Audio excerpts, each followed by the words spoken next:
Ladies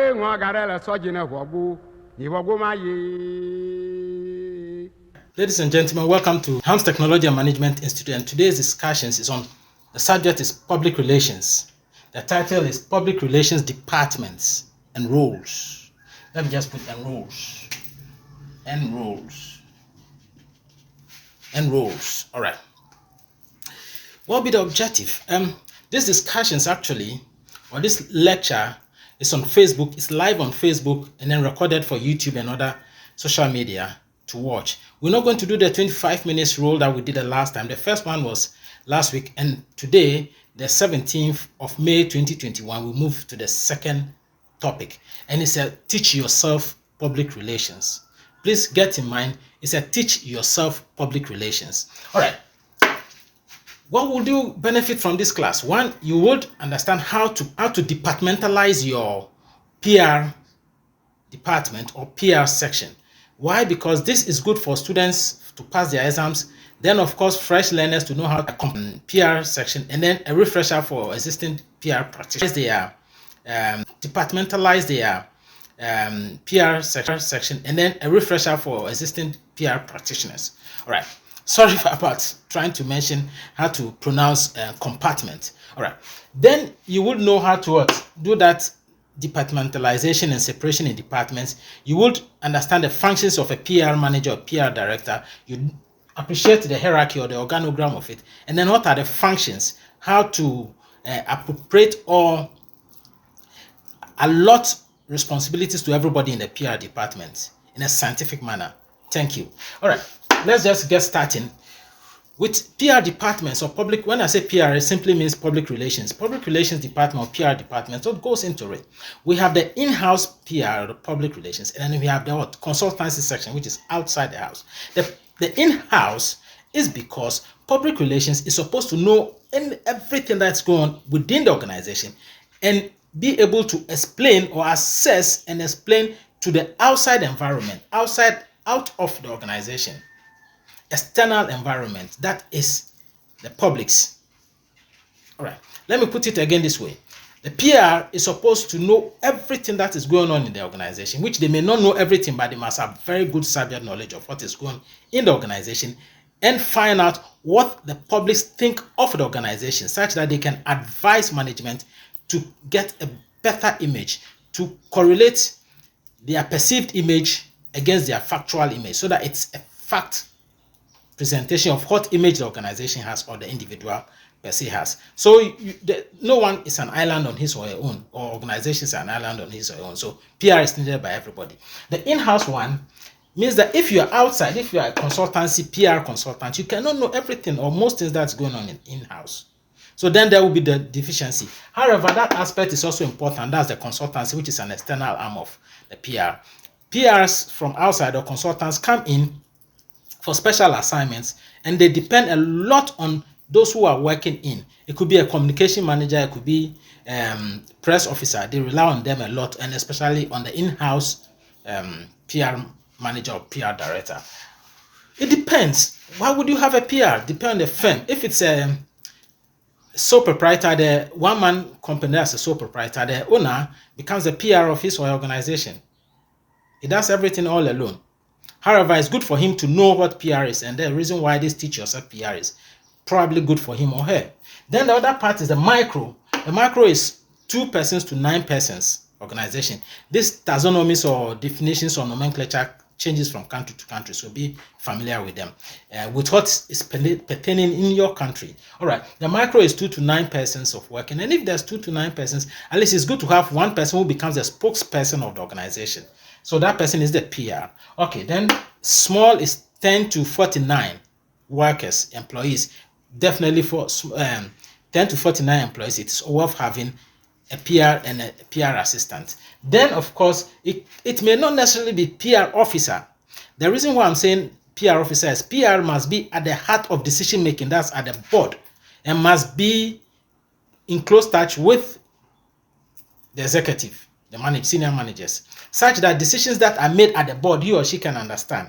If the PR officer is not at the board, but could be at a subcommittee of governance, that's the board, So he or she can understand exactly what goes on into the thinking before a decision is made. So then that's small small size or small scale enterprises. Then medium is 50 to 99. Definitely you need a PR department, which is bigger than the small. Then large enterprises all have PR. Most of them have PRs. If they don't, they must get it. That's over 100 workers. All right. So that is how it works. The reason is that the PR is the spokesperson, is the communication person, is the one who represents the company. And that's a lot more. What do? They organize how to write press releases, and they do the press release and then identify their publics and distribute to them. They are to attend trade fairs to represent the organization such that they can pick up new knowledge and spread the organization's image to other entities or other publics. Press conferences, they organize. Site visits, they organize. That's part of PR's responsibility. Then, of course, they arrange radio and TV discussions, interviews, especially for senior officers of the organization. Here, the PR ensures that they train or they debrief or brief the executive before he or she goes on radio or TV or newspaper interview of any kind. That way, there's a certain synchronization of information. There's no multi-phase, multiple image presentation at all. It's a synchronized information that they give about the organization. In-house journal, yes, they take care of designing and publishing in-house journals, that's the PR. Then, of course, the liaise between the organization and civil service, as well as politicians, legislators, judiciary, as much as possible they do. Then, of course, they carry out the documentaries for the organization. Once they do the in-house journal, they're also responsible for documentation, having libraries and making sure that everything about the organization, picture, images, photo shots, documents as that are published about the organization are well filed and placed in a library.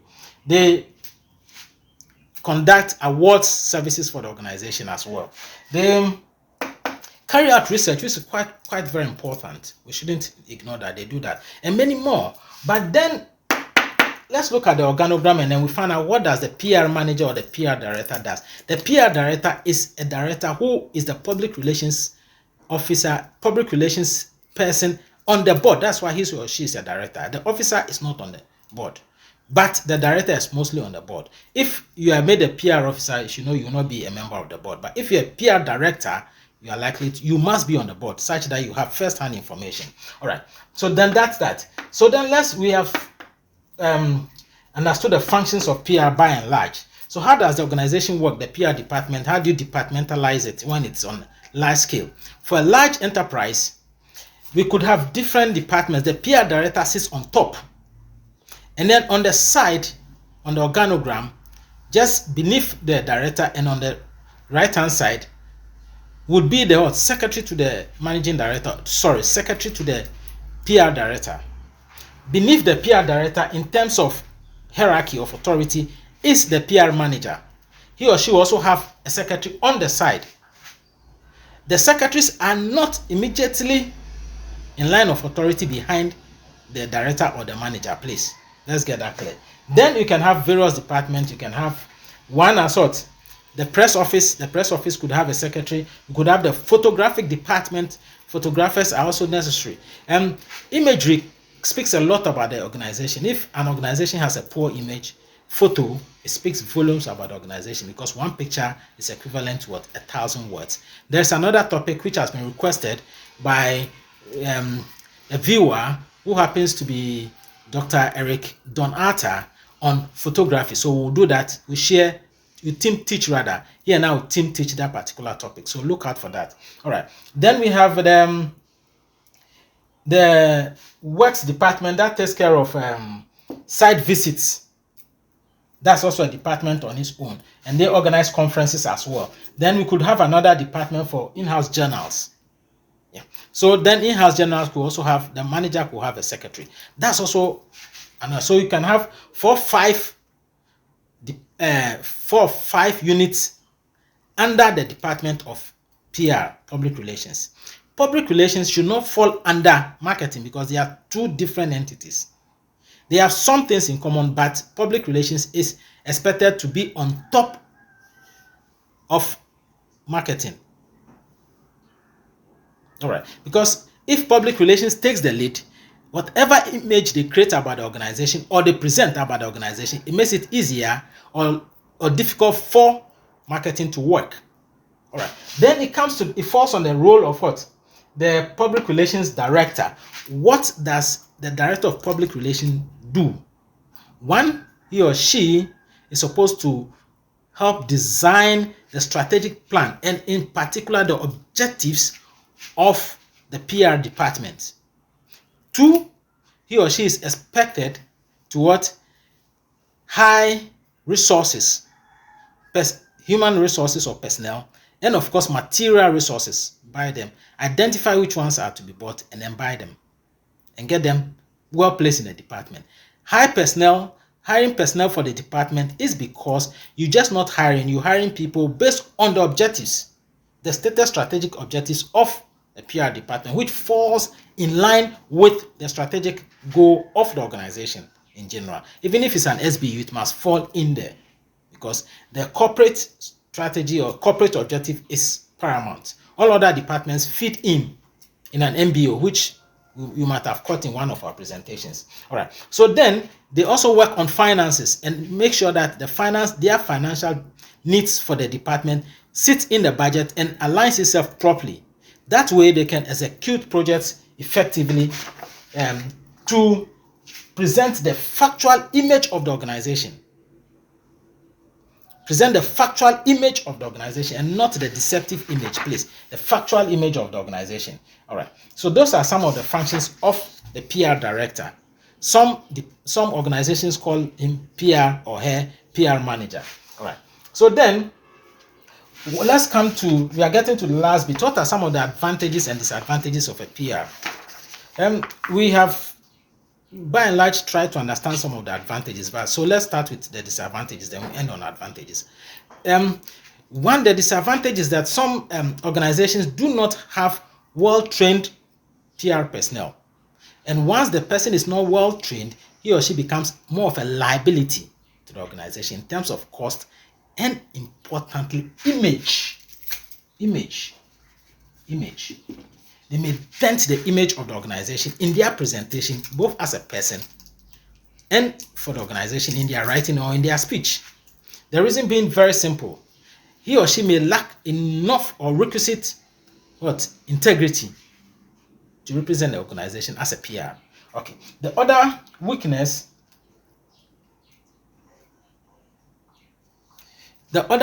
is because he or she is not properly trained, he or she may not be in the position to carry out the responsibilities or the role of a PR director, which is the strategic role of objectives, hiring the right people, hiring the most suitable people. There's nothing like right people, most suitable candidates for a position, and identifying or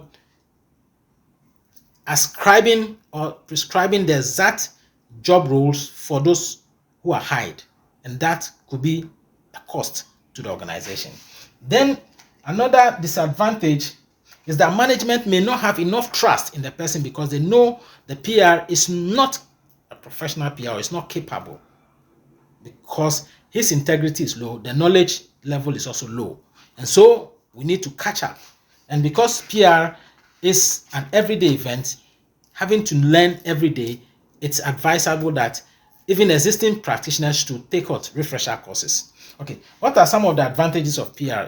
PR, they familiarize themselves with all departments, all departments in the organization and all persons. They happen to know a lot, such that when they are presenting the organization before the publics, they give factual information. They give factual information, not deceptive information.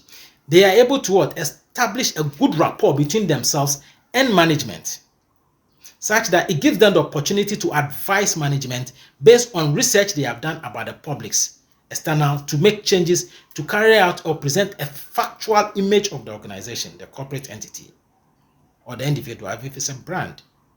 All right. At the same time, because of this, their research ability, that's what they use that research for.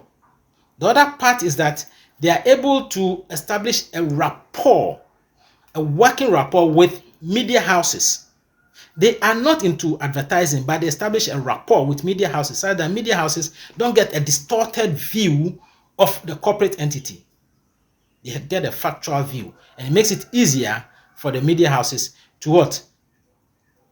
Work with the corporate entity. Then civil servants, politicians, and all other stakeholders, the PR, using its delineation or its segmentation approach to identify publics and relating with them continuously makes it much better. All right, so this is all that we have for today.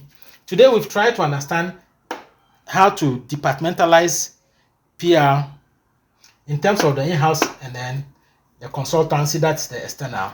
Then we look at what will be the essence of this in-house and then consultancy department of PR. We said it could depend on the size of the organization. Then the value that management places on PR. If they don't place any high value on PR, they just hire a press officer and put him to work under the marketing director, which is not appropriate, but that's what some organizations do. Then of course the size, and then of course what the volume of work, PR work that comes to the organization. If the volume is high, in-house is important. If it gets beyond the point, then they hire external consultant. So the third one is the volume of work, volume of activity, PR activities in the organization. That's all in deciding whether to have an in-house or a consultancy. But it's much better to have an in-house, and then when the volume of work goes high, you come in with a consultant. Don't wait for trouble to hit your organization before you react. Late reactions are not appropriate, but then preemptive measures are what is preferred. All right, so then we look at the organogram, then we look at the functions. We looked at the functions also of PR. We said trade fair organizations, press releases, conferences, site visits, radio and TV arrangements for executives, then in-house journal, liaising between civil and public service, civil servants, public servants, and politicians for the organization. They are their liaison. Then of course they do documentaries, file all the documentaries, then organize awards, programs, attend trade fairs, carry out research. These are some of the issues that we have discussed today. We've also discussed the disadvantages of having a PR, and then our focus was what? An ill-trained PR or inappropriately trained PR that's being hired. Organizations must not just hire their relations because they think they can talk for them. No, it's not only about talking, it's about writing, it's about presenting the persona with integrity to represent the company every time, either at work or off work. So you don't just hire anybody because you want to hire someone, please, because that becomes expensive for the organization, cause the organization much for that side disadvantage. Thank you, and the name is Kwame Afaglo. You will see